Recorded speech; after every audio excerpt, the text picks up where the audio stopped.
저희는 일단은 아이들마다 조금 시간표가 다른데요. 주 3회에서 4회로 시간표가 다 다르게 배분이 되고요. 아이 상황에 맞춰서 시간표를 짜고 있습니다. 그리고 아이들이 먼저 등원을 하면 저희 애들은 이제 기본적으로 다 몸에 익어서 로그인을 하게 됩니다. 스마트 학습으로 들어가서 전날 배운 개념을 복습하기를 통해서 확인을 하고 있어요.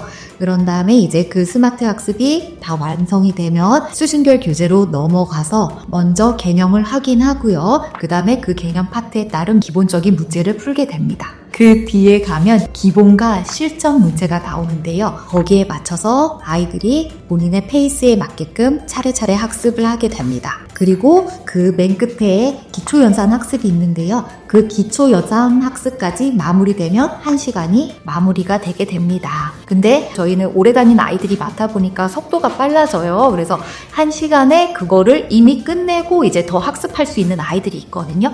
그때는 이제 선생님들이 땀 흘리는 수학 홈페이지에 들어가면 연산학습이나 아니면 응용심화 개념학습 프린트가 또 따로 출력이 되게 돼 있거든요. 그거는 이제 아이들 실력에 맞게끔 응용이나 아니면 개념 아니면 연산 이렇게 따로 프린트를 챙겨주고 있습니다. 오답노트는 아예 아이들이 한 권이 끝났을 때 저희는 전체적으로 출력을 해서 오답노트로 확인을 하고 있어요. 근데 솔직히 그 오답노트를 한 번에 통과하는 아이들이 대부분이긴 한데 또 틀리는 아이들도 저희는 많거든요. 그 아이들은 여러 번 반복 학습을 해서 선생님이 설명도 해주고 함으로써 한 권을 완벽하게 좀 마무리할 수 있게끔 그렇게 이끌고 있습니다. 교재와 그 다음에 보고서 따로 챙기고요. 그 다음에 아이들이 따로 학습한 그 프린트나 그런 내용까지 함께 묶어서 어머니한테 보내드리면 그때 어머니들이 집에서 그걸 확인을 하세요. 확인을 하시고 궁금한 점이 있으시면 연락을 주시는 분들도 있고요. 아니면 보고서가 따로 나가기 때문에 그 안에 모든 상황이 다 써 있어요. 그래서 그걸 보고서 어머니들이 우리 아이가 한 달 동안 공부를 이렇게 했구나 그냥 느끼시고 대부분의 어머니들이 연락을 주시지 않더라고요. 잘 학습하고 있구나 이렇게 느끼시는 것 같습니다.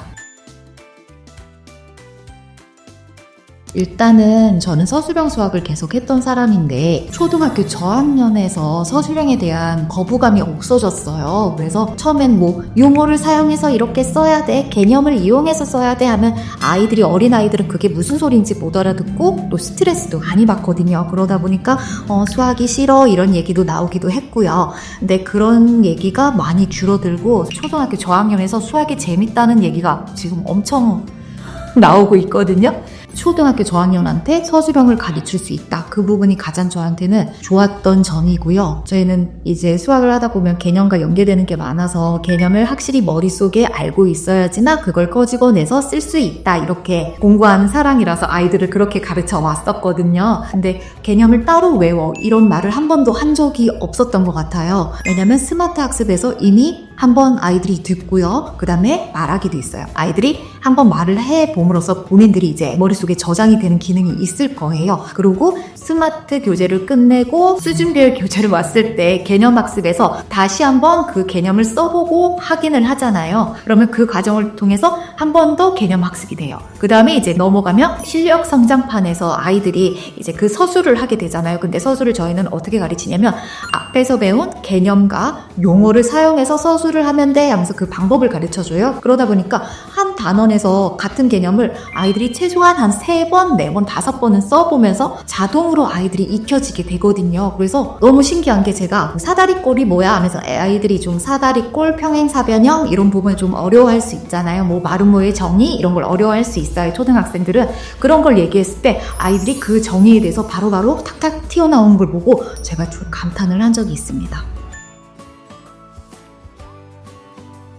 일단은 수학이 좀 딱딱하다, 아이들이 재미가 없다, 수학학원을 가기 싫다 이렇게 얘기하는 아이들이 많을 텐데요. 일단 딱 풀리는 수학을 하면서 제가 들었던 말이 수학학원 너무 재밌어요. 수학이 재밌어요. 이런 전화를 좀 많이 받았던 것 같아요. 그래서 제가 추구하는 거는 일단은 오고 싶어 하는 학원, 행복한 학원, 그리고 수학이 재밌어요. 이런 거를 저는 좀 솔직히 추구를 하는 편인데 쉽지는 않았어요. 근데 딱 풀린 수학을 하면서 그런 말을 정말 어머니들을 통해서 듣기도 하고 아이들도 나는 수학이 제일 재밌어 이렇게 막 허세 섞인 목소리로 아이들이 이렇게 얘기도 해주거든요. 저학년 아이들은. 그래서 그런 말을 들을 때마다 정말 내가 선택한 게 정말 잘한 선택이구나 이런 걸 많이 느끼고 있습니다. 어머니들이 전화를 주실 때 아이가 수학이 재밌대요 이런 말을 들을 때 저는 처음에 수학이 재밌다고요? 하면서 처음엔 놀랐는데 이제는 이제 그런 전화를 많이 받다 보니까 이제 놀라진 않습니다.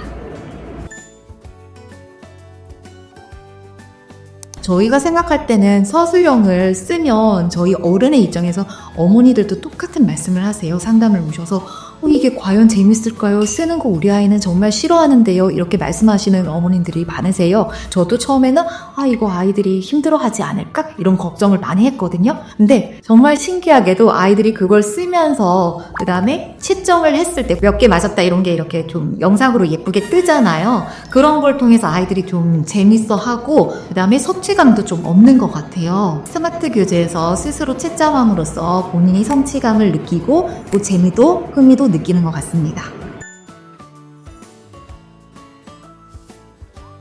저는 일단은 제가 초등부 허술형 수학을 찾던 사람이라서 저학년이 재미있게 공부하다 보니까 그 실력도 같이 상승하는 걸 느껴서 매우 만족하고 있습니다. 고학년 친구들은 이제 곧 중학교, 고등학교 가면 이제 서술형 평가에 대한 시험으로 부딪혀야 할 아이들이잖아요. 그때 저학년보다 고학년이 일단은 기존 학습이 몸에 배어 있으면 솔직히 사춘기도 오고 해서 받아들이려고 하지를 않는 아이들도 있어요. 근데 그 아이들을 거부감 없이 서술형 수학을 쓸 수 있게끔 지도를 해주고 이 아이들이 중학교에 올라갔을 때 다른 교재에도 딱 풀린 수학처럼 아이들이 서술을 해갖고 저한테 주고 있거든요. 그걸 보고서 이 아이들은 이미 습관화가 됐고 이제 선농락평이 나왔을 때 효과를 볼 수 있겠구나. 우리 고학년 아이들도 잘 키웠구나 이런 생각을 하게 됩니다.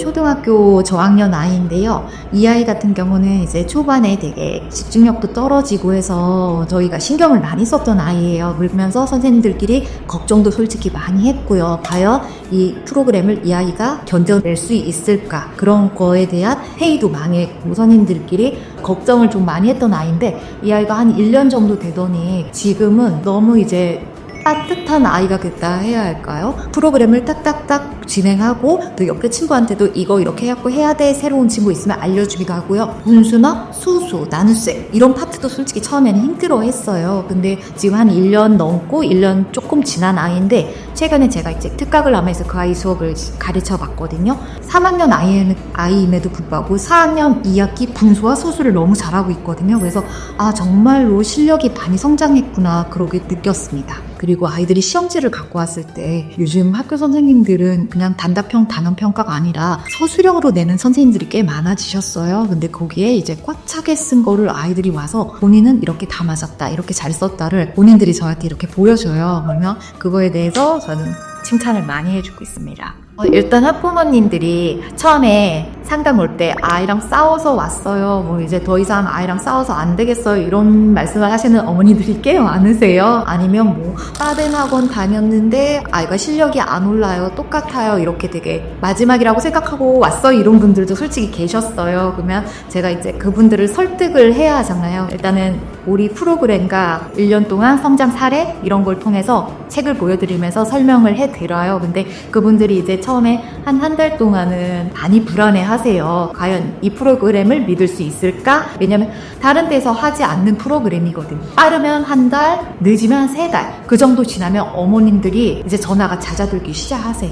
그러니까 전화를 안 하신다는 거는 일단은 믿는다는 말씀이시거든요. 전화가 안 오기 시작하면서 어머니들한테 제가 반대로 연락을 드렸을 때 너무 재밌대요. 수학이 제일 좋대요. 그 다음에 수학이 할만하대요. 이런 소리를 하고 그래서 저는 숙제와 수학은 저희가 할 테니 싸우시면 안 돼요. 이렇게 말씀을 드리는데 숙제 때문에 싸운 적은 없었고 아이들과 부딪히면 횟수가 줄어들었다. 그리고 아이가 수학학원이 너무 재밌다. 그런 말을 들을 때 어머니들이 막 웃으셨다고 막 전달하시는 분들이 가끔 계시거든요. 그래서 학부모님들 대부분이 일단 아이들이 수학에 흥미를 갖고 재미있게 느끼는 그 포인트에서 되게 만족을 하시는 분들이 많았어요.